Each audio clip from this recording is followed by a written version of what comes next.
Sometimes the Adam's apple will, it's like a Jason Bourne maneuver. Just give him a quick punch right to the throat. The 3-inch punch, it got Bruce Lee. I totally inadvertently just snuck a movie reference in. You did, and I batted it right back. Are we live right now or what? We are not. We're not live. Okay. Wow, I like the backdrop, man. That's a nice touch. It is. It's sweet, isn't it? No doubt. I got my green screen. It's pretty funny, Jared.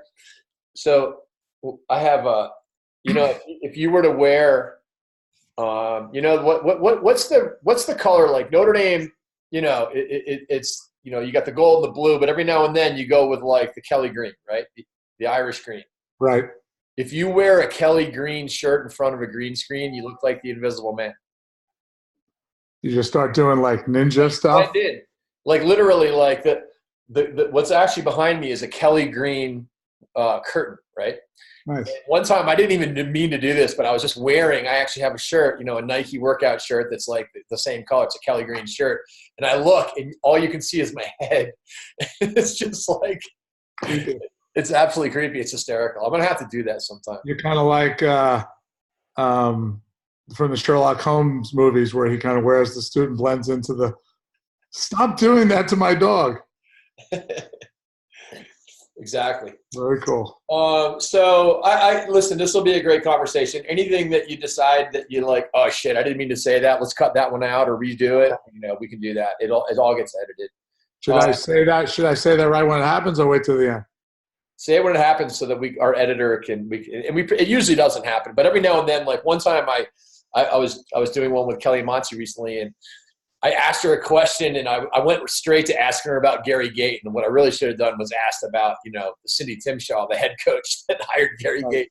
So I rephrased the question. So every now and then that happens. My only other, obviously you can talk about, reveal whatever you want, but the more guarded you are, the less fun it is for everybody listening. So I'll try not to like make you give up your trusted trade secrets, but people are going to be so pumped to listen to you talk about defense. It's going to be really cool. And about everything else, and movie references, and lunchtime hoops, and Levittown. Levittown, baby. The LVT. Levittown. throwing out the Levittown sign. What's am I going to be on camera or is it just audio? It's going to be you are on camera, but I don't reveal it that way. I mean, like I'll save it. Like there may, a clip may come up here or there somewhere down the line of the use of this content, but for the most part, it's I'm just worried about the camera. I wanted to make sure that was fine. Yeah, no, you're good. I just and is the audio on my end important or? It's fine, I think. Yeah. Okay. You know what's funny, man? In this world, I mean, I'm sure that like I could do a much better job technologically, but a cell phone video can get on CNN and nobody cares. It's just like they want to see it. No doubt. I did a podcast with Petro last week, and it was awesome because he was like, he kept on hitting. He was so into his points that he would like be talking about recruiting. He's like, I want like players that can like play hard. We're going to like get after it. And he's like slapping the desk. And it was just so awesome. So no, I just did like it's as you get older, I think you naturally have this mentality of kind of learning new things and being open to new things and not being dogmatic about things. And that's just a great state of mind, as a coach, not that you're not a coach anymore, but it's so easy to get kind of cemented into your ways, your own ideology, right? And listen, you have to believe in what you do, but remaining open to that people do it different ways. That there's so many different ways to do everything, and I probably just as a side point, and I'm friendly with everybody. I have no enmity or animosity toward anybody, but I haven't probably exchanged 2 syllables with him in 10 years. For some weird reason, and not listen. Everybody's got the group of guys that they like to hang with. The ecosystem of the sideline is a weird thing. This guy played for that guy, so they sit next to each other. I'd sit with anybody. I sit with anybody who is willing to riff and recruit at the same time and have fun with it and realize that we're not fucking saving the whales here. And I take what I do seriously, but don't take myself that seriously. But that being said, and then we ended up, liberating one of their guys 2 years ago, and shit, pretty soon I'm going to have no one I can talk to in the recruiting world. But I just did this camp with him down in Florida with this Sweet Lax thing, and I mean, I think I bring the energy, man. The guy brings the fucking energy, brings it. Yeah, he does. He brings it. I fucking whatever. We had a good time together. It wasn't like we were fucking bro hugging it out, but we were on a field together. We had 2 meat eaters on one field fighting for the fucking mic. You had to learn how to get along, So it was good. I was impressed. Impressed might not be the right word, but yeah, kind of brings it. Yeah, no doubt. Yeah, man. No doubt. So, all right, you want to get it rolling? Let's roll. Do it. All right, I'll introduce you. Do you know what this podcast is called? Something with 2 hashes in it. Lacrosse philosophy, something like that. Yeah, I might have to change the name, but I don't know. I came up with it. It's called the Philosophy Podcast. It might just be called the Think Tank with Jamie Munro. The Thought Tank. The Thought Tank. The Thought Tank. All right, I'm going to introduce it. Ready? Here it goes. Yep. How's it going, everybody? I want to welcome Jerry Byrne, the defensive coordinator from Notre Dame, to the Philosophy Podcast. Burnsy, so fired up to have you on board. I'm excited, Jamie. We've had so many conversations over the last years, and now it's going to be recorded. Yeah, we should have recorded all of them, honestly. I mean, I think between the jokes and the references and the X's and O's and the development pieces, there's probably a lot of little nuggets in there that I think people might want to listen to. Awesome. I'm thrilled to join the pantheon of people who've been on your podcast, and I'm fired up. Fire away. Awesome, man. All right, let's go back to the beginning. Levittown, Long Island, New York. Give us a little flashback to the Billy Joel days of the Italian restaurant and playing lacrosse back in the day with your brother on the street and Jeff Goldberg and all the other crazy Levittown guys. I think for the kids who are like 15 and 20 years old who may not be listening to this now, it was a huge social experiment. All these people moving from Queens and Manhattan and Brooklyn and the Bronx going out to the verdant fields of former potato fields, I believe, of Levittown, that this visionary real estate guy made all these monopoly houses that looked exactly the same right next to each other with a driveway and a garage and a tree in the front and a house on a slab. And 2 toothbrushes and 4 toothbrushes already loaded. 4 toothbrushes. No, we had to share them. So, you got one brother with gingivitis, and it's a bad situation. But it was just a social experiment. Curved streets and pools and big village greens, trying to replicate kind of the community of Manhattan or where people were coming from, where my parents had moved from a railroad flat in Yorkville, which is Upper East Side. Railroad flat meaning long and narrow. And, to be out in the suburbs and growing up there, you had the blue-collar mentality of your parents. As we like to say, there were a lot of, the parents worked with tools or weapons. And so, my dad was a New York City policeman, then a New York City fireman, and, electricians, plumbers, bread truck drivers, plumbers, cops, everybody, every civil servant. And so you got the mentality of their blue-collar work ethic combined with, the beauty of being, 6 miles from Jones Beach and living right next to your neighbor in proximity. It tended to produce some real interesting characters that have filled, lacrosse for the last 30 or 40 years, several of them which I think will probably on or will be on your future podcast. And so it created a certain mentality and personality and, joie de vivre that only that environment can create. My first Division I coaching assignment was with a former Levittown Division, probably Hall of Famer, Mike Waldvogel. So did you ever know Mike when you were? He was quite a bit older than you, right? So I think he was. No, I mean I probably met him a few times. I think he probably interacted more with my older brother, Steve. Levittown is, if you know anybody from Levittown, you identify with what section you're from. Yeah. So you're in the flower section or the bird section or the rock section or the whatever, constellation section. Where did Mother Whack live? Mother Whack was in the bird section, which was blacksmith, I believe. And then I was in the flower section, which bordered the bird section. Now, let me ask you, like, how did you actually learn how to play lacrosse back in the day? Was it from from summer leagues and was it from youth programs? I mean, what was it like growing up playing lacrosse in Levittown? No, the interesting thing was that I didn't start playing on a team until spring of my junior year in high school. Wow. And my older brother, Steve, who became Schmeiser Award winner and multiple-time All-American at Virginia, he probably started his sophomore year. And, football was big in town. We all played baseball and basketball. And it was pretty prevalent in town. But we played these other sports, and my parents didn't come from that background or perspective to really investigate lacrosse, even though it was pretty popular, the youth team in town.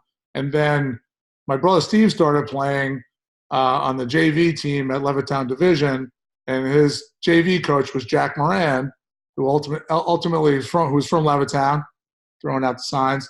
And Jack was his JV coach, and Jack ended up becoming ultimately my varsity coach at Chaminade when I first started playing. So we didn't grow up playing. We grew up playing everything. What'd you play? Everything? Excuse me? You played everything? Basketball, baseball, football. And so really didn't get exposed to it. And as a result, when you got exposed to it and developed a passion for it, you fell in love and it didn't feel like work. And I got cut from every sports team at Chaminade. And this was the last one. And my brother, my brother as an inspiration became very good very quickly and was very athletic and got good coaching at Levittown Division. And my mother, I had gotten cut for the football team for the second time and the baseball team for the second time. I made freshman basketball at Chaminade, but got cut from the JV and the varsity team. So I was just sitting on the couch, and my mom said, basically, get off the couch. Your brother figured out this other sport. Why don't you give it a try? And that's how it got started. You might be the latest bloomer of all time. You would have been screwed in early recruiting. I mean, it seemed like you got better when you were like into your late 30s. And playing. I would have been recruited for the manager. I grew like 7 inches in a year. And, at Chaminade, they used to call me the rubber chicken because I was so tall and thin. Or a zipper. I stick my tongue out. I look like a zipper. So, but my brother was a tremendous inspiration. He had tremendous work ethic. He, incorporated all the other sports. And watching him develop and become a great player was an inspiration to me that basically, as my mom said, that if he could do it, then I could do it. And you're starting to figure out your body a little bit more when you get to your late teens. And I literally went through a tremendously awkward period that some people may still think I'm working through. And again, just watching my brother embrace the sport and work at it, that kind of fueled me. And I played attack my junior year at Chaminade and didn't play at all. But I think Jack Moran kept me around because he thought or assumed there was a genetic connection between me and Steve Byrne. So he kept me on the team basically for that. And then winter of my senior year, I converted to defense. When I think of you in high school, I think of the movie Dazed and Confused. I had quite a wafro, a white afro going on, and growing up, and I hung out with all the Levittown guys because just that's who I connected with culturally, and they would rib me incessantly, and for good reason, for my hairstyle. So then it went on to UMass. So what year were you at UMass? 83 to 86. 83 to 86. So you were a senior when I was a freshman. So I was a freshman at Brown when you were a senior.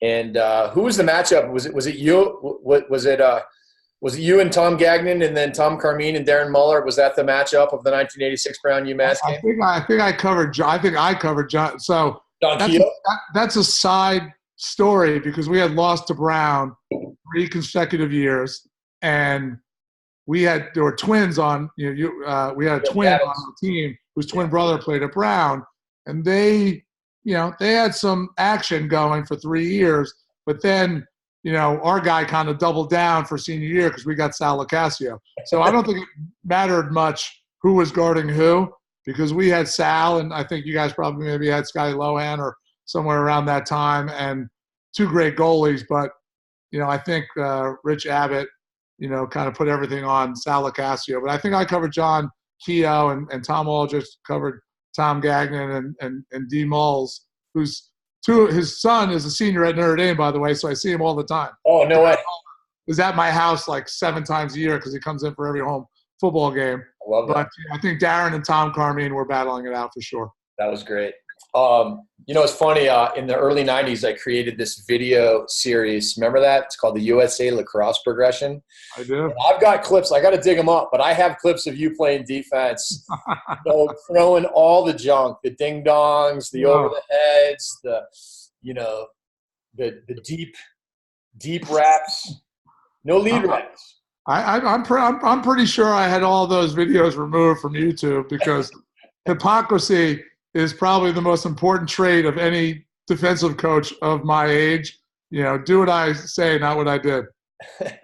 No doubt. And so, you coached a little bit right out of school, right? You were at Notre Dame and got your master's, and then you went into the business world and spent how many years, out of coaching? 12?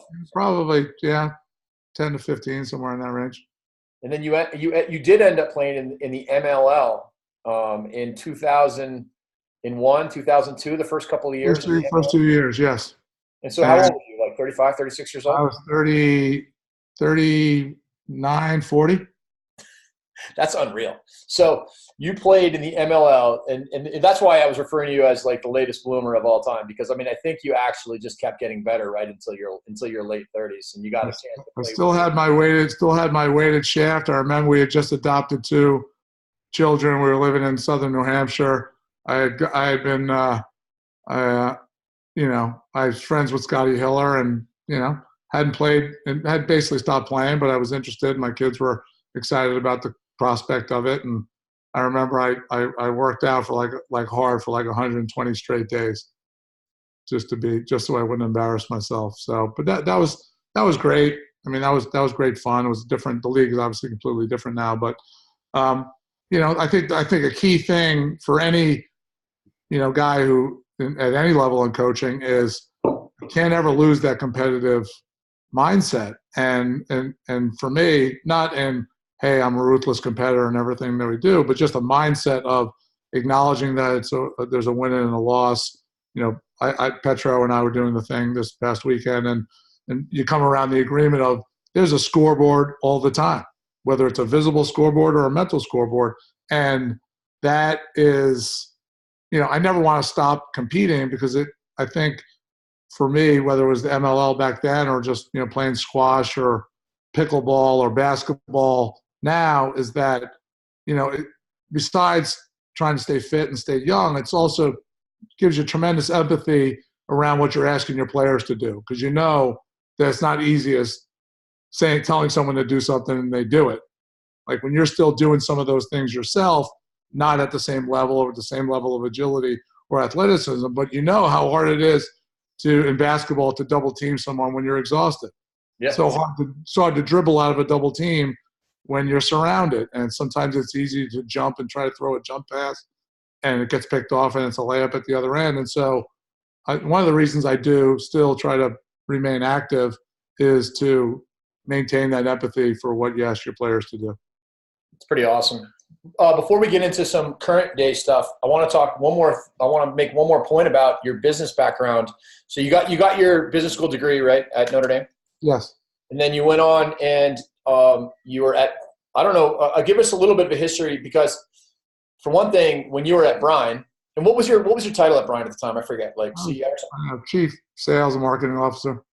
I just remember my son had just been born. We were doing a deal with you guys with the Run and Shoot Lacrosse Company, and you gave me the book Good Night Moon, for which ran through and was read to all of my children to this day. we still give the old love you to the moon and back. And it's so funny that, like you actually gave that book to us back in 1998. Very thoughtful. But I think that's sort of the reason why I want to bring up your business career is because I think you've done an amazing job of applying those principles to coaching, from a marketing, from a building of a brand, whether it's your presence on social media, the YouTube, Notre Dame TV that you've created and all that stuff. And I just want to hear a little bit about that stuff. I think it starts with Coach Corrigan. When I coached with him when I was in grad school and then left for 12 or 13 years and then came back, is that for most of that time we were the westernmost outpost. And so I think his mindset was always, hey, we have to be whether it's generous around scheduling, to get people to come out and play us, and outreach to high school coaches and youth coaches in the Midwest. And so that mindset was always kind of pervaded the program, because that was his view of, hey, just because we're out here, one of the things that he would say is it could be looked at as a negative. Well, let's turn it into a positive because of where we are. And so that was kind of a prevailing mindset. And then, the execution, and his kind of empowering me to do that was just an extension of that mindset. It's just more with technology. So, most of my professional life was in kind of in communications and marketing and in brand management. So, and I think what that brought more than anything was an understanding of all the people who have influence on decision or have opinions on things. So if you think about recruiting as just a player, that's a narrow view of looking at it. You got to fold in parents. Sometimes it's multiple group of parents, because a family isn't always the perfect nuclear family. They might be divorced or separated, and you have aunts and uncles who played. So you have a pretty broad audience of people that you're trying to communicate with, either electronically or personally. High school coaches, club coaches, sport coaches from other sports, the JV coach, the freshman coach. So we see all those people as some people that we want to communicate with, whether it's through our social efforts or through the videos. And so I think more than anything, it was an extension of an existing philosophy that Kevin had in place, and then just, all right, how do we apply that using the newest technologies, and being really honest to what Notre Dame is about, being really clear to what Notre Dame believes in, and being really specific about what it's like to be, when you drill down, to be a part of our program. We didn't want to be hiding behind some curtain and creating some sort of bait and switch. Like, we wanted to be really honest and candid about, this is what our guys go through on and off the field. This is how we travel. This is how we do service. This is how we engage with all the different people that surround our program. So that the motivation was already there. The perspective was already there. It was more of just an execution, and then taking, my background from grad school, being on an ad agency side, being on the product side, moving up through the ranks, and never forgetting how important, the people that you're trying to communicate to are. And all those people have people that are talking to them, and they're important as well. And so we try never to forget that. No, you started a business too, wasn't it? The last thing before you left Brian, and then before you got to Notre Dame, didn't you have your own business there for a few years? Yeah, so I had a consulting business. I got right around the time that we adopted Brandon and Pierre and brought them into our family to join Rory, our biological daughter. I had gotten let go from Cybex, which was a high-end commercial fitness company, and I had the ability to not have to work for a year, and that's how I got back into coaching. And during that time, I started a consultancy and working with sporting goods companies and lacrosse companies and things like that. And again, that was a great kind of transition for me. And I got back into coaching because of the town I was living in, and because of my severance package, I didn't have to work, and so I got to take care of the kids for that year.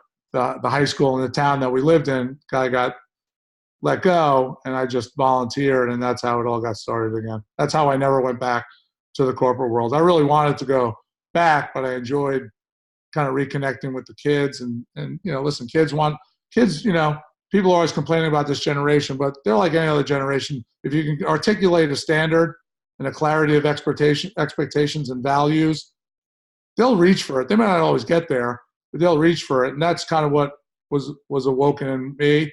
And then I just went from there. Awesome. So, how would you describe your defensive philosophy? That you're not in as much control as you think you are, and because you're as a coach, and because you're not in as much control as you think you are, you need to really endow your players with the control. And I would also describe it as a belief that everybody gets run by pretty consistently, more than you think, even the best players that you've ever coached. So, preparing for the kind of intersection of your opponent's greatest play and your player's biggest mistake, I'd say that'd be a way to describe kind of the foundation of what we try to prepare for. That your opponents are really good, and sometimes and a lot of times they make really good plays. And even if your player on ball is doing, or even off ball is doing a great job, they can still get good opportunities. So it's less focused on matchups. It's less focused on dogmatically imposing your physicality and mentality on somebody. It's a recognition of the skill and the ability of your opponent, and a real focus on less on the on ball, because there's an unpredictability of what your opponent may do from a dodge standpoint, and you have much more control over the other five guys. Like I think you can affect the improvement of those other five guys in their off-ball decision-making and movement more than you can do 1,000 hours of ladders, and you may not necessarily make that big of a difference of a guy's on-ball ability. I'm not sure if I answered your question. Yeah, you did. I thought it was great. I mean, the idea of empowering the athlete and having – it's been a while, but coaching against you and thinking about, a lot of times you could go in like, all right, they're going to slide to you because this team slides, or they're not going to slide to you because this team doesn't slide, or they're probably not going to slide to so and so. And when you compete against Notre Dame, it's more about the word you use a lot is processing, and people have to be able to process situations quickly and read the quality of defense on the ball. And I find it really, really interesting, and I think it's really cool. When I agreed to be the defensive coordinator for our friend, the late great Dave Huntley, I told him about your philosophy because I'd sort of spent a couple of years, talking to you and trying to copy it. And he loved it because he loves read and react on offense. And he's like, that's read and react. That's read and react defense. So yeah, it's I think it's really refreshing. And I think it's fun, and I think it actually has more upside. And I think it listen, Notre Dame had always had a great tradition of defensemen, Mike Iorio and DJ Driscoll, and a bunch of other and great goalies, and so just kind of trying to do your best to continue on that. And your opponents are good. You guys start with a tremendous amount of respect for your opponents. They're the unpredictability of moves and the creativity of offensive players. That's tough to predict, but there are signs. So we work on a lot on signs of a guy who's about to get beat. What does that look like? What are some of those signals? How can you read that as an off-ball player?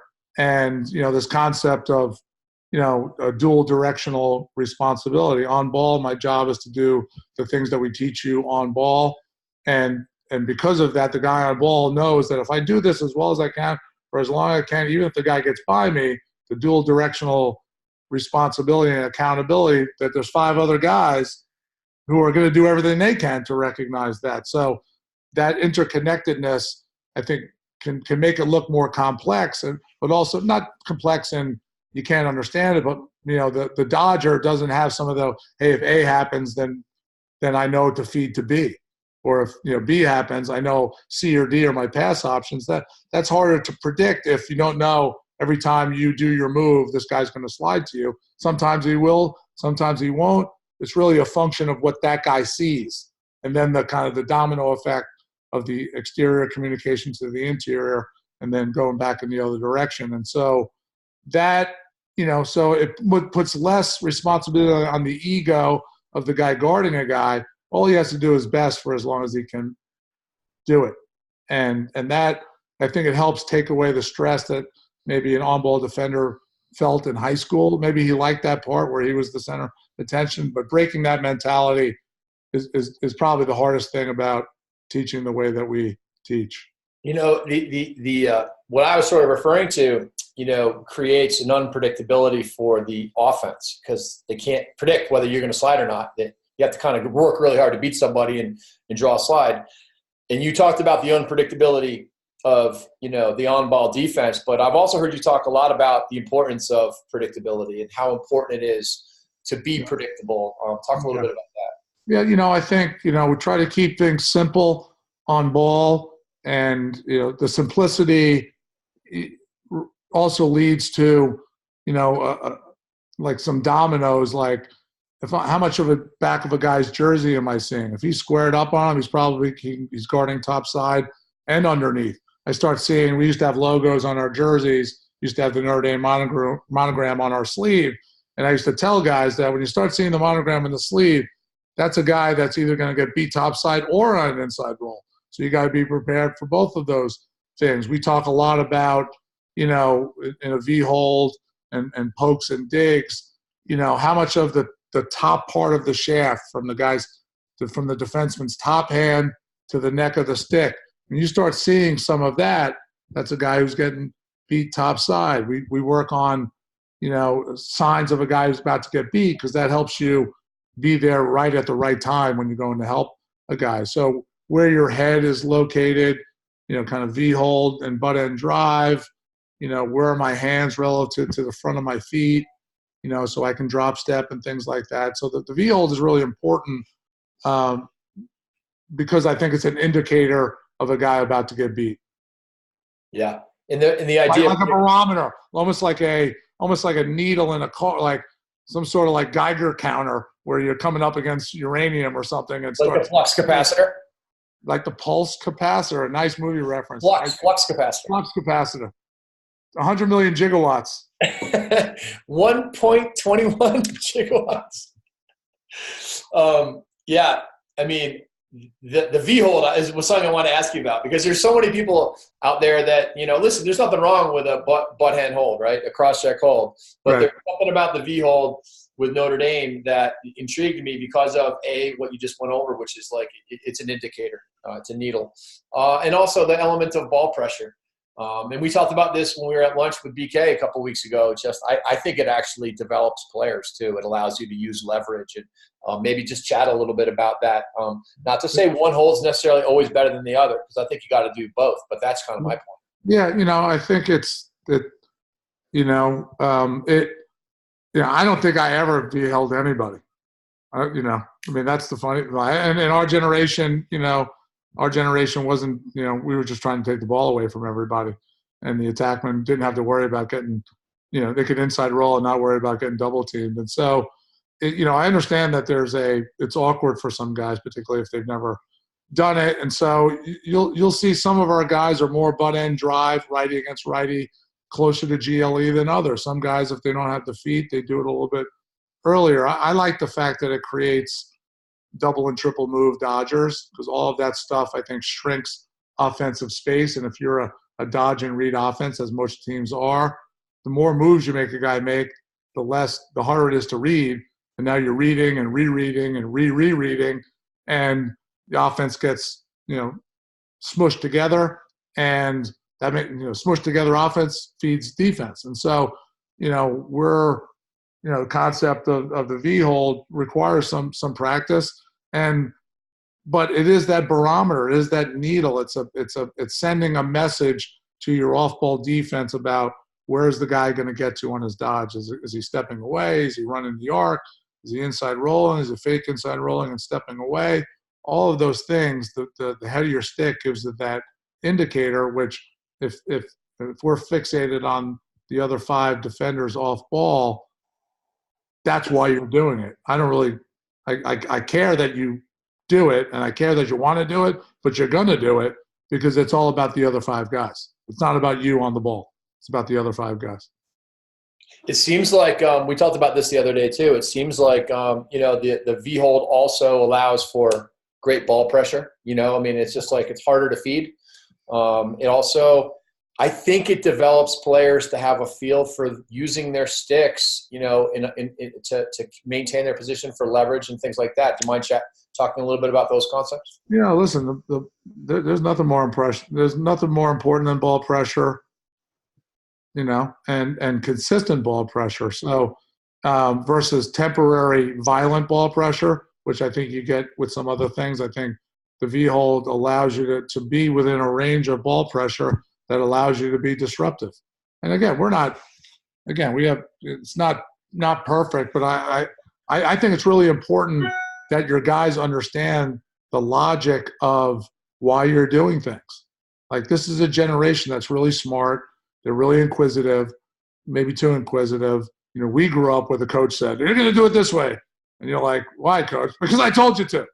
And this generation, for good or bad, they want to know why, and I got no problem with that. And so, using film and demonstrating and doing drills that show the difference between why, if a certain kind of hold was used here, why it would have helped us and why it would hurt us. And now they understand it intellectually, they understand it emotionally, they understand it interpersonally, why it means, relative to the other 5 people playing off-ball defense. And now you've given them these 3 opportunities to really embrace why we're doing stuff. And if they get all of those things, they'll do it to the best of their ability. So the V-hold is consistent ball pressure in my mind more than any other hold. And I think it's a disruption, and which means it takes away his hands and eyes. And again, it's the indicator for the amount of help that we have to deliver. I was a lefty attackman, and I rarely went against lefties because there weren't that many lefty defensemen. But I remember anytime I would go against a lefty defenseman, they would V-hold me. I hated it more than anything, especially as a lefty, because I always feel in the cross-check and the slap. I never felt the V-hold that all of a sudden was so deep on you. I think righties are a little more used to it, but yeah, it's really interesting. I like lefties against lefties. I for some reason I like lefties on lefties. I don't mind righties on lefties or lefties on righties, but I really like lefties on lefties. And the consistent ball pressure. You want to be a nuisance. So being a nuisance and being disruptive at a consistent level within a range that's disruptive enough versus violent, intermittent ball pressure, I'll take the first one all the time. Yeah, no doubt. And it limits penalties. And it also limits penalties. Yeah, right. No doubt. I mean, that guy in the picture that maybe other people can't see. Yeah. I think he had like 5 penalties in his college career. Seriously? In 4 years? Yes. 5 penalties. Against what teams? I think he had 2 holds against Lyle Thompson that are debatable. And but I think the internet was calling for that. There was a debate about V-holds versus wards at the time. I think two of those, and he wasn't. I mean, he was physical. So people think about, oh, you're not physical if you're doing this. No, you're physical enough. So yeah, I think Landis had about 5 penalties in his college. It's unreal. I am. Did Kevin tell you I'm going to be making it out for practice in January? I did not. Are you coming to our coaches clinic? No, I'm going to be there the week before. But you know what I'm doing, Jerry? I'm renting an RV and I'm taking 12 days and I'm going around to practices. The 12 days of Jamie? It's going to be my my excellent adventure. Dude, you should have a chest cam and just that's. I'm gonna film the whole thing. It's gonna be unbelievable. But sponsored by what beef jerky company? I'm still looking for passengers. I'm trying to figure out who wants to go on this excellent adventure with me. That is tremendous. You should throw that out there because that is, man, that's tremendous. That's gonna be a fun trip. So how many places you going? How many places you going? 12 places? Yeah, it's not all confirmed, but right now it looks like Michigan, Northwestern Michigan, Notre Dame, Ohio State, Cleveland, Albany, Manhattan, Virginia, and High Point is what I've got locked in so far. I got a few more days. I got to figure it out, but it's going to be the greatest 12 days of lacrosse conversations and My learning. God. Is it gonna be like this? Is it gonna be like the scene from Swingers? Vegas, baby. You get like 3 hours in, you're like, Vegas, baby. Are we in Vegas yet? It might be more like Dumb and Dumber. I'm gonna be like on, you know, like, and you go ahead. You totally redeemed yourself. Sammy, Samsonite, something. Slappy.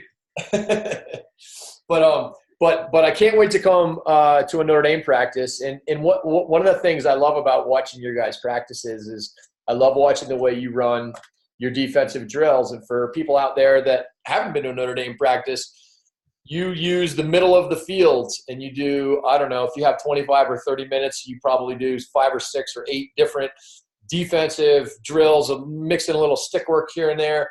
But the way you run it is without goals, without creases, in small groups.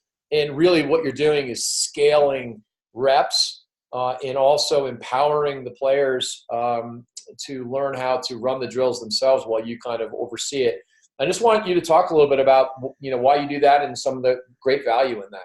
I mean, there was no mindset around that. You have the space you have, and you have the time you have, and you know the stuff that coaches know is only valuable in the sense that your players can understand it and replicate it and communicate it and connect with the guys they're doing it with. So less interested, and I think Coach Gargan's like this as well, is that it's less about what I know. It's more about what you guys can get and embrace and execute independent of you. So doing it stuff the way that we do with the space that we have allows you to create, you know, a constant flux of groups. So we'll have some groups where we'll have all the seniors together, and then we'll have, but most of the time we do it, if we have a 5-person drill going on, we got 1 or 2 upperclassmen and the rest are underclassmen. So now you got this ecosystem of guys, and that senior may be a star, or he might just be a, you know, guy who's on your scout team, but he still has the same mastery intellectually of what we're asking him to do. He just maybe can't do it to the same physical level as the starter or the All-American, but he still has huge value, huge, you know, kind of IQ that we need him to impart to the younger guys. And so instead of having a lot of drills where people are waiting around, we're manufacturing drills based on sets that we see, certain dodgers that we're going to see, the action within the action of our future opponent, the consistent things that we come against every opponent, whether it's 2-man or set play, end line plays, or, you know, stick work stuff. And so the genesis of that was mostly the space. And then coming back to, okay, what I know doesn't matter as much as what you need your guys to know. And the only way they're going to get to know it is if they rep it. And the only way they're going to get to know it, they got to rep it and understand the pressure points within the action of the different stuff that we're teaching. And so that is what drove it. And now, unintentionally, the byproduct has become the level of communication it requires to have 6 different groups of 3 or 4 guys going on from box to box in the, you know, horizontally in the middle of the field, where you're just surveying it like quality control, but you're listening for your upperclassmen teaching it in the way that you would teach it. Right. But now you got all these acolytes, and they're doing it, and they're in charge. And, you know, I think that if I do a good enough job coaching our guys, by the time April comes around, I could miss 3 games and they could totally get it. And so one of the byproducts of it is it creates a culture within your culture of your defense of the way these guys talk to each other and critique each other, coach each other, help each other improve through multiple reps in a variety of ways that replicate the game. And so that was an unintended byproduct, is that our communication level went through the roof, and the relationship between them and the D middies and the long stick middies just went off the charts. Yeah, I believe it. And, you know, I saw this, you know, this learning pyramid, and at the bottom was like, you know, being lectured to, and somewhere along the way it was, you know, doing, or, you know, like watching a video, and at the very top, you know, was teaching. And we all know that as coaches, like, we never learn. The more we explain something and teach it, the more we understand it. It's like writing a paper, you know. I mean, it's like doing a presentation. You understand the material when you start to really teach it. And I think that, part of your unintended circumstances of, hey, here's our space. Hey, we are not going to do one group of 5 with 20 guys standing around. We're going to do 4 groups of 5. And now we're going to have these guys, run the drills and teach the drills. And all of a sudden their knowledge and understanding goes through the roof when they're actually Totally. And we don't even do that many stick handling drills because we have our defensemen and D middies play the role of the offensive players. And so they're getting their reps that way. They got to learn how to dodge as defensemen anyway. So they're playing the role of, hey, I want you to split and roll, or I want you to swim and roll this guy. And they're never going to swim anybody, but they got to learn how to do these things. So another unintended byproduct was I don't have to do as many stick handling drills because they're getting it within the drills because they're playing the role of the offensive players. And so now that means just more reps for how to cover and how to slide and how to double and how to, play off ball space and things like that. So, and then having them have to teach each other how to do it raises their confidence in as you were saying, in the command of the subject matter. They develop tone and authority and the clarity of our language over and over again, so that you're practicing language in a non-threatening environment, unless it's a really angry upperclassman, which I got no problem with either. But they're doing it in an environment so that when they go to small group stuff, 6-on-6, full field, it's pieces of the piece of the part of the whole. So I like getting really granular around the stuff, and I may not always get to put the parts together into whole, but they've done enough of the parts that they can reassemble it. Yeah. One of the things that I think is really interesting too, as I've heard you quoted as saying, we don't do one-on-ones. And when you say that in the traditional sense of 4 corners one-on-one, let's work on our one-on-ones, but yet you probably do more one-on-ones than most because of the way that you scale your reps. Yeah, like very rarely. It's just not that one-on-ones are not that, but it's almost like doing one-on-one defense. You got tall guys, you got short guys, you got thick guys, you got skinny guys, you got lefties and righties, guys from big-time programs, guys from programs you never heard of. It's like, but most guys are, their ego is driven. Like, I want to guard guys as long as I can and as well as I can. So they're into that. They're going to be doing that whether I tell them to do it or not do it. And so, like, it comes back to one of the first things you asked, is that I really feel you can move the needle on the other 5 guys much more than you can affect it with an on-ball guy. And we have, we'll do one-on-one work, and that's a little bit of an aberration. Saying we just don't do one-on-ones. We're trying to make a point about the importance of one-on-ones or the lack of importance of one-on-ones. But they're getting one-on-ones when we do our drills. Now it's some other defenseman doing it, but I'm not saying they're doing the split roll better than Brian Costabile. But one of the things I tell our guys is that you need to do this at a level where you get benefit as a dodger, as a defenseman, having to escape an attackman, and you need to do it to a high level that it puts a challenge on our guy. And, just like in football, you don't see tackling every day. They're doing some of the kind of skeleton tackling drills. That's what this is. And I tell our guys, like, you got to do it at a really high level because it's conditioning, it's footwork, it's escaping and dodging, all the stuff that you want to get better at anyway. But you also really need to do it for that. You need to make that as good as it can be in the skeleton dodging drill that we're doing a 4-on-3 perimeter rotation drill. That guy's going to get 8 4-second one-on-ones in about 60 seconds. Right. So, I guess we're not, like you were saying, we're not doing classic one-on-ones, but they're getting a volume. So is a true one-on-one against a really good midfielder, and you get your rep and then you go wait 75 seconds. Is that more important than a 60% value of a defenseman doing that same dodge, but you get 8 of them in 60 seconds? I don't know.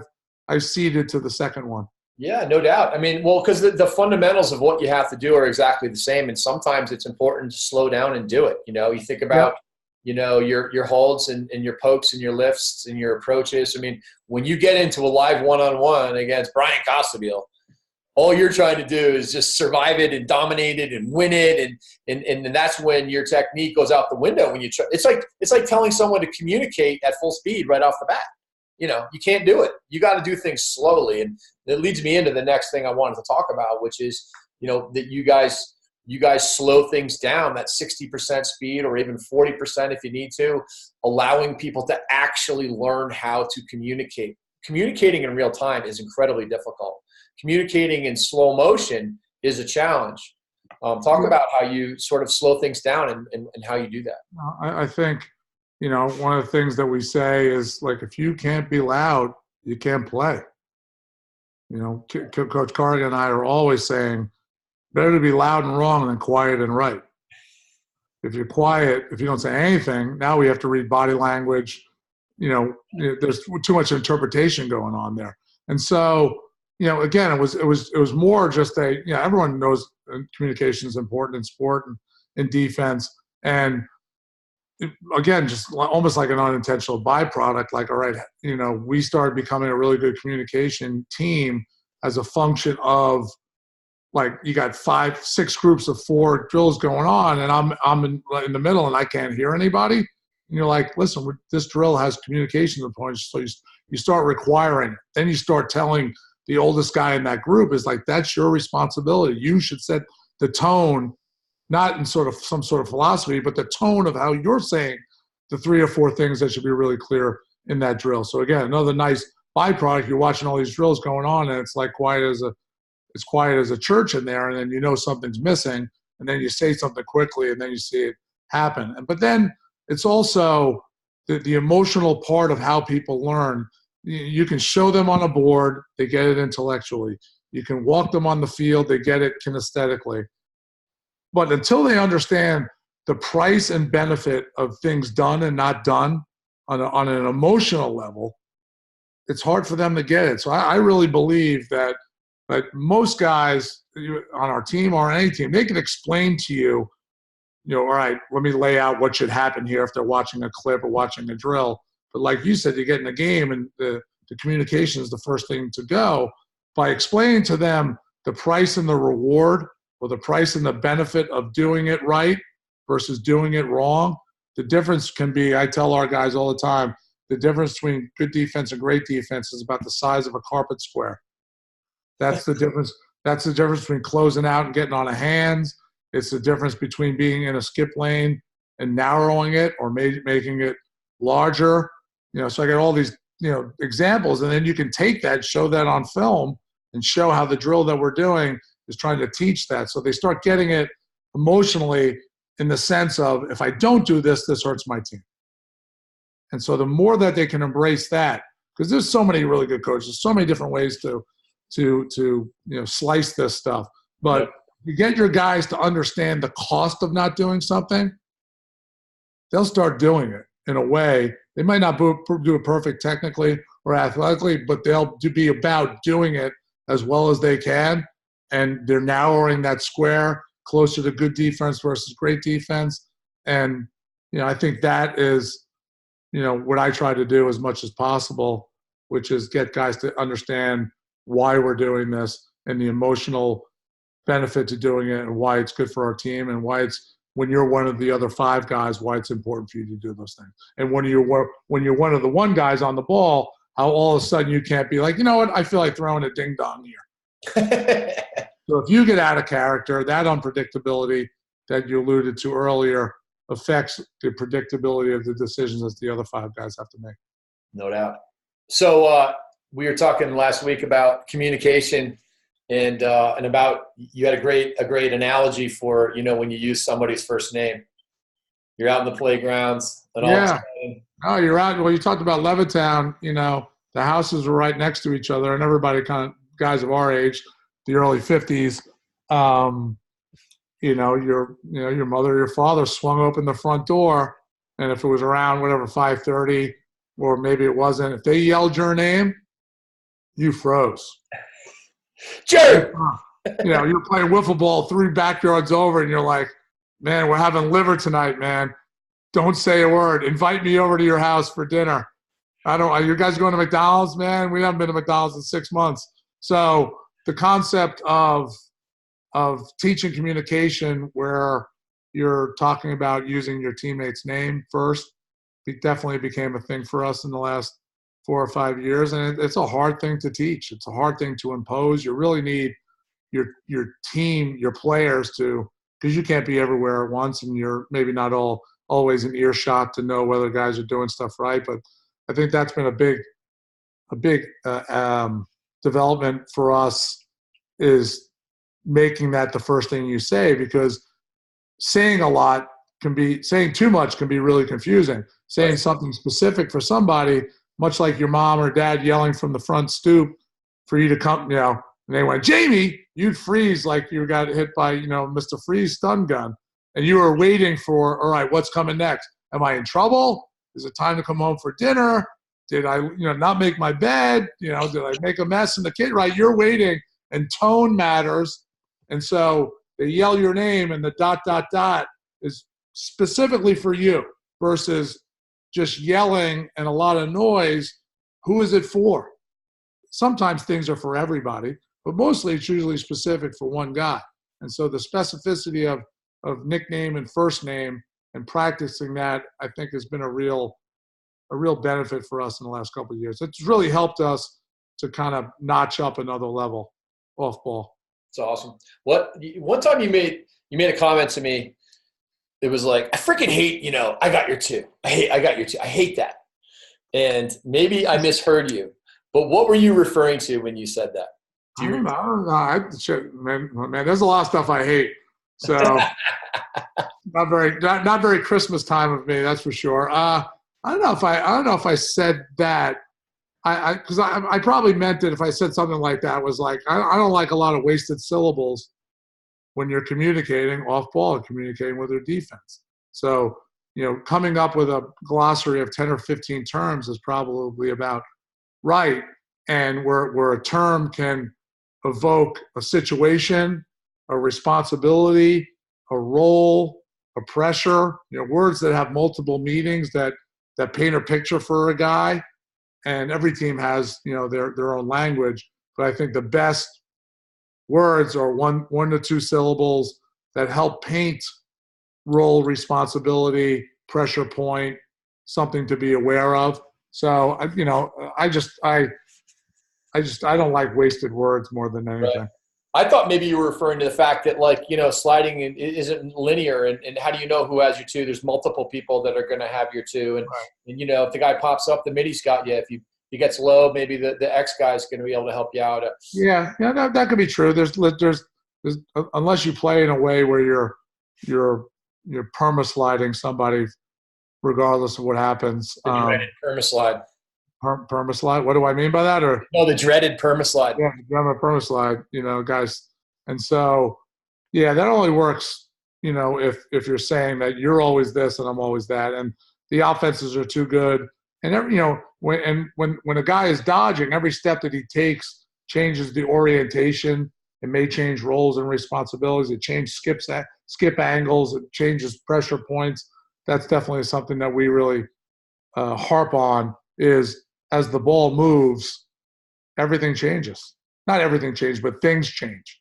Sometimes big things, sometimes little things. But offense isn't played in a static field. You're constantly moving, so you have to constantly orient yourself as one of the five relative to where the ball is going. What are you orienting yourself towards? I think we orient.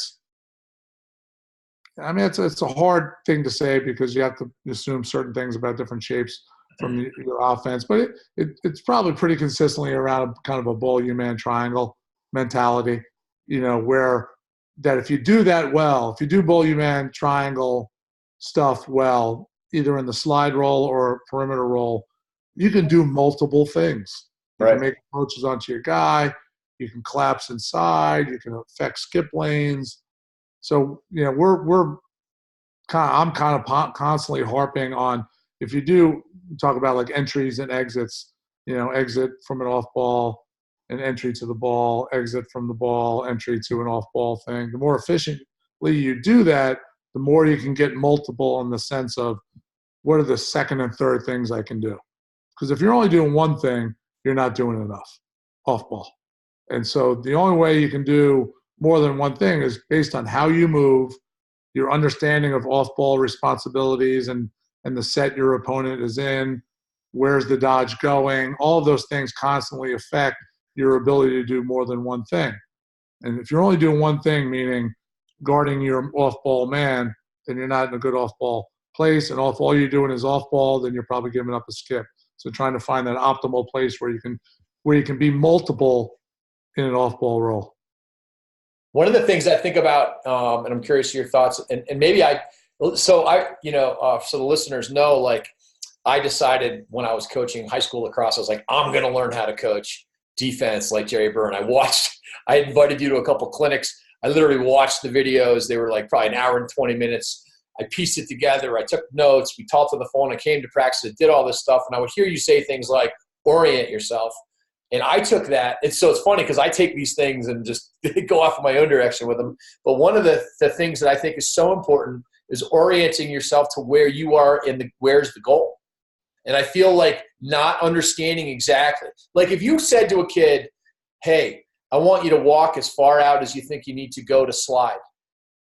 They could do that if they knew where the goal was and where they're standing relative to the goal. They could walk with their eyes closed and probably get pretty darn close to as far out as you need to go, or not go way too far or not go way not far enough. And I think that the idea of just kind of understanding where you are relative to the net when you get started on like a slide position, for example. So I didn't know if that was part of the orientation piece that you talked about or not. I probably didn't. Well, probably didn't think. I think thought about it less from a sliding standpoint and more from one of the other five guys. But like orientation relative to kind of a ball you meant triangle, relative to a skip lane, relative to an adjacent transfer. But yeah, I probably think about it less around the slide guy. We're particular about how we want our guys to stand and where they're oriented relative to the dodge and where the ball is being carried. So it probably meant both things, but I haven't always thought about it relative to the slide guy because I just presume our guys. I think I know our guys and the slide roll are 99.9% oriented correctly. Off ball is where we're not oriented correctly, so that's probably where my frustration was on that. But that's a discipline, that's a mental discipline. It's a stance. It's the mentality of that. Understanding the importance of it is, and that where you can. I always tell our guys that I want to be able to, when watching practice film, to hit the pause button and see everybody standing the way they should be standing. I sent you a picture of that one time. Do you remember how proud I was?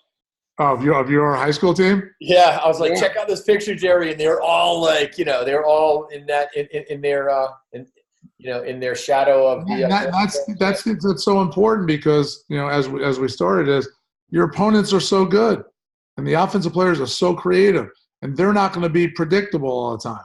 You're going to go into a game and you're going to have a scouting report, a couple of bullet points. This guy likes this, like that.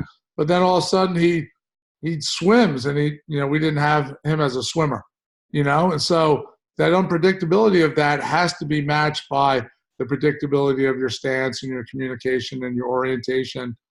If you assume your opponent's really good, which you always should, and you assume that they're real creative and they're gonna play off what you're giving or taking away, then there shouldn't be any surprises because you have that you're in the space, in the moment, ball you man triangle, athletic stance, hands where they need to be, head of your stick where you need to be. And it's not about denying anything. It's just about trying to make it as difficult as possible for them to get really good shots. It's not about, shutouts or denying anything like that. It's about just make it really hard.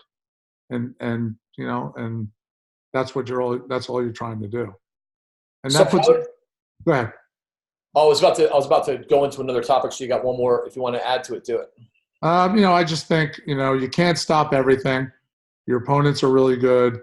And, there's no reward in giving up a goal when you do everything right. But sometimes your opponents do really, really good things, and you have to acknowledge that. But, I'm like in film, like the guys, they bust my chops pretty bad because I'm like the Kennedy assassination of clips, because I think, they come in with a 20-second clip, and that's all we get to. It's funny. They bust my chops about it. It's great. Listen, I know myself. We're using Huddle, and you're disassembling this 20-second clip, and it's like, this Zapruder film of Kennedy assassination. And, you got the guy in the grassy knoll. You got the guy behind the newspaper in the bushes. You got Lee Harvey up in the textbook depository. And so, but because I think it's usually not some big thing that happens. It's usually a sequence of, a pivot here, a drop step here, a guy drops a stick out of the skip lane, and now it's a skip pass, or he makes his exit from an approach, and he stands up straight for a second, and next thing you know, the pass is getting thrown into that lane that he already should have been in. So I'm big on kind of autopsies on 20-second clips. They should bring a snack if they're coming to watch clips. Well, and that's something that people, I don't care who you are, if you're trying to study film and learn from film, whether you're a player or a coach, and sharing it, 20 seconds really can take 5 to 10 to 15 to your whole time. If you're going to watch, the idea of watching a game with your team, that would be like a week. Yeah, you're like you're like Matthew McConaughey in True Detective, man. He sees everything. He walks into that crime scene and he's seeing a million things. You're exactly right. Hey, we're gonna watch this. You watch this game, and you're like, man, you better clear your calendar for a couple of days. It's spring break. We're gonna watch a game. Yeah, exactly. So I want to turn the topic to how do you evaluate this? You want these guys that can play great off-ball defense and that can process and there's so many things that change every time the ball moves. How do you see that? How do you evaluate it? How do I evaluate in the recruiting? In recruiting. First off, I don't. You don't judge too harshly about what guys aren't doing or not doing. Obviously, if a guy is playing really good off-ball defense, that stands out because for a high school, it's really hard. I mean, you coached high school. You got weather. You got 1 week of practice, and then you got a first scrimmage, and your first game is like 3 days after that. So, I think the really good programs are using technology to help themselves get better year round. So whether it's sharing YouTube clips or, so many college games are on YouTube, they're like, hey, we're going to do this drill that I learned from the coaches convention. Let me send you the link. Here's it being done well in this game X over here and not doing well in game Y. So I think the really good teams are not just coaching well on the field, but they're doing the passive coaching throughout the year and using technology to share that. So that being said, the club teams aren't practicing as much as, they've got teams that cover too far of a geographic area, and then high school coaches' season's so condensed. So not being too fixated on what guys aren't able to do yet.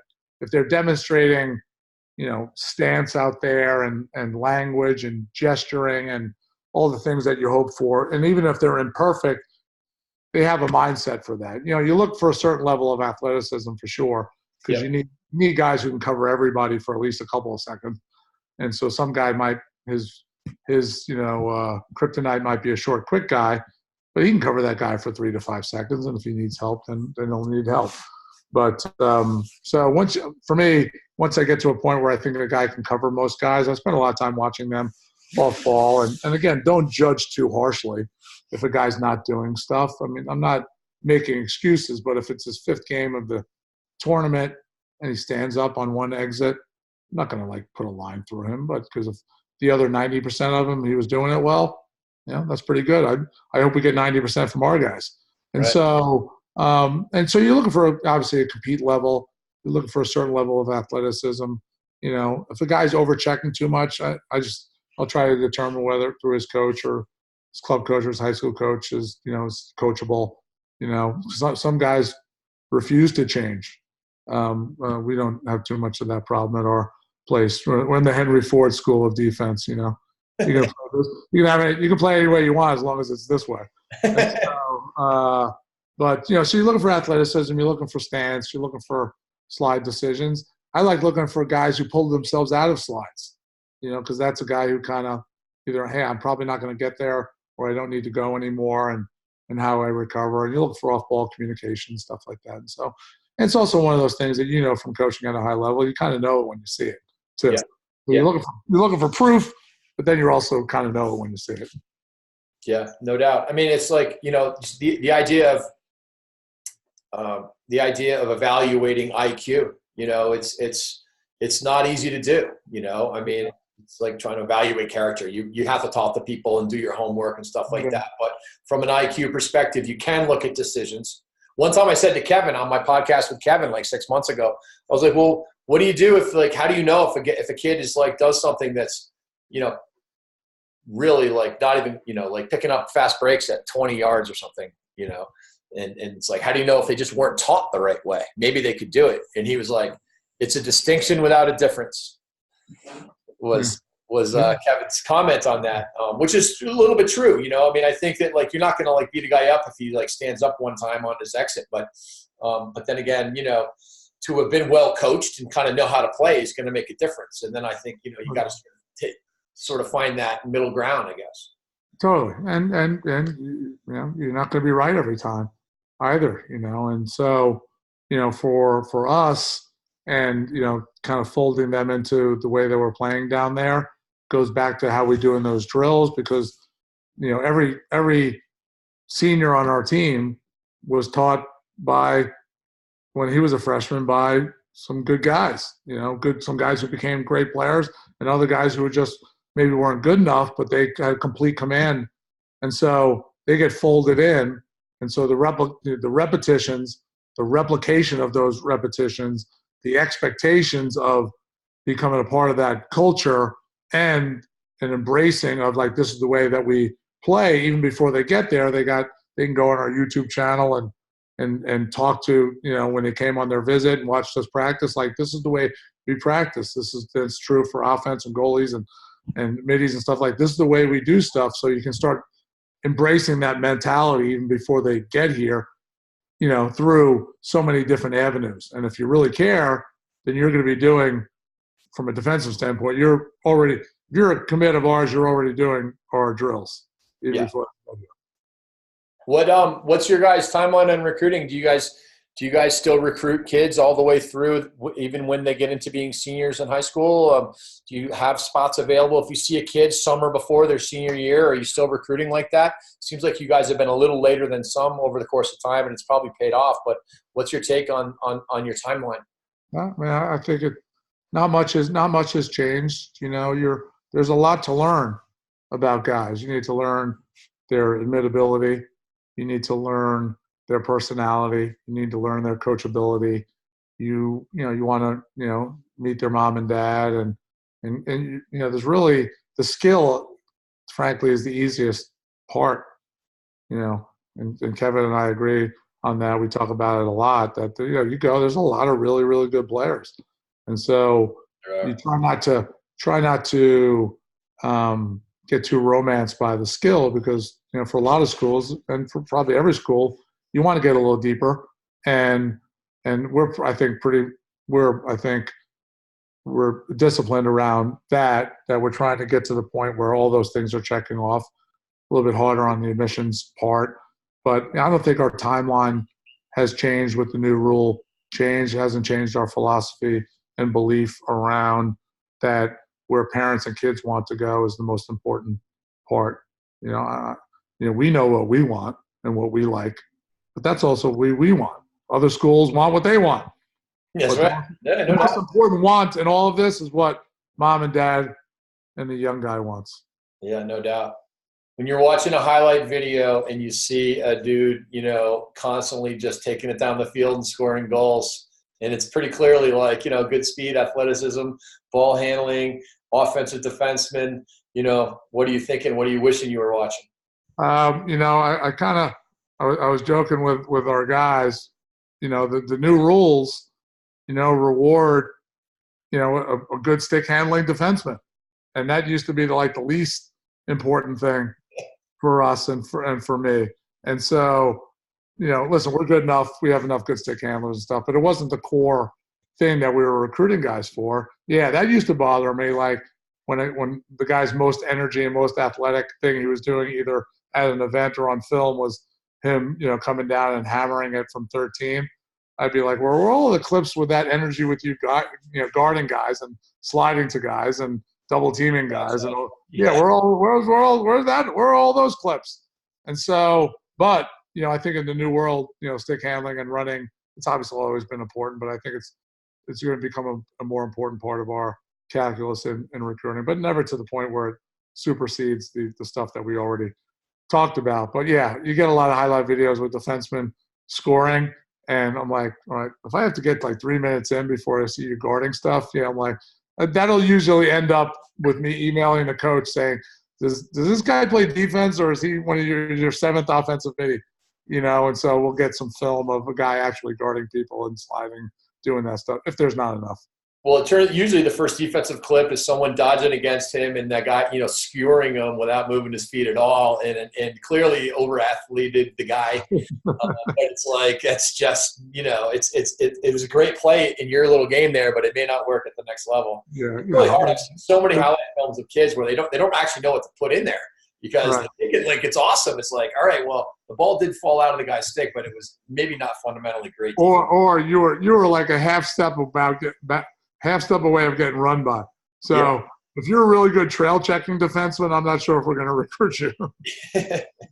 So yeah, you that's a good point. Guys don't know what to put in videos, or they put too much of something that relatively is just not as important. So yeah, I do miss the days of the DVDs because there were usually some pretty funny highlight videos coming through the transom. I had a couple funny ones. One, this kid Reed Acton, remember that kid? Sure. Reed Acton. Him blowing up the guy? Yeah, no, he sent me a hockey fight. He was like, sorry, coach, I don't have any lacrosse films, but I do have this hockey fight. And I actually thought that was pretty awesome. No, I remember that. I got a video from a guy once that there was no highlights in the video. It was just him talking in the camera, and it had the greatest line ever. What was it? First of all, he should have been like, it was like one of those militants talking in front of like a black sheet, and he was talking at me. And then the last thing he said, he pointed at the camera like this and said, "Coach, I'll either see you on your sideline or someone else's." Greatest video ever. No highlights. It would have been the greatest video of all time if we would have just had one clip, like a fight. That would have been like, all right, now I'm intrigued. I need to learn more about this guy. It was one great clip. One clip and him pointing at the camera saying, I'll either see you on your sideline or not. That guy would have heard from me. No clips. That was a problem. How about if he came up to you and was like, I dare you to knock that battery off my shoulder? Go ahead, Robert Conrad. One of the greatest ever. Yeah, I tell you, man, that is one of the bad things about the internet and YouTube is that you don't get the DVDs anymore because I used to have a drawer of them. And our guys used to come in like, Coach, you get any good ones? And we'd sometimes before film throw some of these up and, a developing area guy just murdering people on slides, just like decleaving guys, like for like 90 seconds, you're like wincing because you know what's coming. And so we just watch those videos and then we do our film clips. But that's a bygone era. It is. It was a good era. There's no doubt. It was funny. Music behind it. You brought it up a second ago, but how do you feel? How are you feeling about the new rules? Do you like them? You like the new rules? I'm not sure if I'm at liberty to critique or, but I'm in general, I'm happy for the new rules. I think it probably could use a tweak or two from a shot clock standpoint, but it's great having something. Yeah. Because, the referees have a hard enough job already, and that was just another tough thing for them to interpret. It was just in the game was just already hard to officiate, and that just made it harder. And so I think they could probably take the earplugs out of their ears for the demands for the shot, put it on, I mean, it's definitely better to be, if you're a defensive coordinator, playing defense for 80 seconds or 60 seconds as opposed to, having to play defense for 2 minutes or 3 minutes or whatever it needs to be. No, I think, but Coach Corrigan said this, is that and this is the kind of the unknown is, guys taking shots they wouldn't have taken in the old rules. So like a deep carry, guy rolls back and shoots out of a roll. That might have been like 20% of the time now. Now there's 10 seconds left in the shot clock. You take that every time now. Yeah. Because you're worried about getting double teamed on the rollback or something like that. So, be careful of what you wish for. I think there's going to be, more of surprising shots than in the past where you knew like that team's just not going to take that shot because it's not a great shot. It could get backed up. Goalie could catch it. So, I think there's a law of unintended consequences about things. So, yeah, am I happy in general with the concept of a shot clock? For sure. I'm not like, oh my God, I think we play pretty good defense, so this should be a benefit for us. I'm not sure of that. We don't have enough. Right. We don't have enough data on that. People were trying to score, all the time, and that's going to be the difference. I mean, people are going to be trying to score right out of the gate now, whereas before there was dummy dodges, and like you said, you might roll back possession shots, over the crossbar that are automatically backed up, and now you're not going to be yelling at the refs anymore, and there's going to be more rebounds. There's going to be more rebounds and chances to extend that. And so whether it's a surprising shot, like I didn't think that guy that was in his range, or he didn't want to. He was getting slid to and closed out on, and he didn't want to try to escape, so he just took the shot. Is the volume of rebounds, or like, hey, it's not a panic shot with 2 seconds left, but it's 9 seconds left in the shot clock. I'm going to go all in. You could draw a penalty, all those things, The dive, I think the dive's a bit of a nightmare right now, the way it is. But they put it in, and I think it took a complex thing and made it more complex for the referees. And they added an extra layer of complexity, and the fact that there could be a penalty on the defense and the offense. I mean, it's hard. It's going to be hard. It's going to be hard, and there could be multiple goal swings on that. So so it's great for the shot clock, not so great for the other thing. Maybe it's going to bring back the old stand in front of the net with a couple guys jump up in the air and shoot screenshots. The old school screen the goalie. You think that'll make a comeback, Jerry? I'm telling you right now, what will make a comeback? What? Athletic supporters, cups. So no doubt. Put your money in your bike cup stock, because that could be good juggernaut right now. But I mean, at the end of the clock, I guarantee you someone's going to try it. Someone's going to jump up and see if they can score. Like, the fields aren't as bad as they used to be, but Right. No, yeah. It could hit that pebble on Homewood or Stevenson Field. Stevenson Field didn't have a lot of grass on it either. Stevenson Field was kind of a mud pit, though. Yes, totally. It wasn't a good bouncy grass. Right. Well, Jerry, listen, I really want to thank you for coming on the show. It was a blast to talk lacrosse with you as usual. Have an awesome holiday. Best of luck in 2019, and I'll look forward to seeing you on my excellent adventure. I'm genuinely excited to see the compendium of, like, you should do like a drive around when you get to some of these places. You should make them like the whatever, I can't think of the quarterback, Todd Blackledge. Go to all the different eating spots in all the places, and you should we're gonna film the whole thing. You should post, because there might be some lacrosse guys who need a ride from South Bend to Ann Arbor, and they just get on there for that leg of the trip. Everybody's welcome. Everybody's welcome in my RV. Man, Jack Link's Beef Jerky sponsors Amy's excellent adventure. Hey, can we play a little hoops when I get there? We're definitely playing hoops. I'm not playing your full court one-on-one, because that's just insane. Yeah, it's insane. I'm not doing that, but we have a good run Monday, Wednesday, and Friday. I'm getting there on a Wednesday. I'll be there on a Wednesday. I'm there on the Wednesday of that 23rd. 11:30 Wednesday run. And then are you leaving the next day or that day? I don't know. Probably that night after dinner. All right. Well, because I play squash too. Kip Turner doesn't think I play squash, and he's probably right relative to his skill set. But I've taken up squash as well, so we can play squash too. All right. Well, I'm more psyched for hoops than squash, but if we're still there, we'll get it done. But hey, Have an awesome holiday. Merry Christmas. Thanks for coming on board. Tell Pierre I say what's up. What's up? See you, man. Deuces. All right, buddy. Take care. Bye-bye.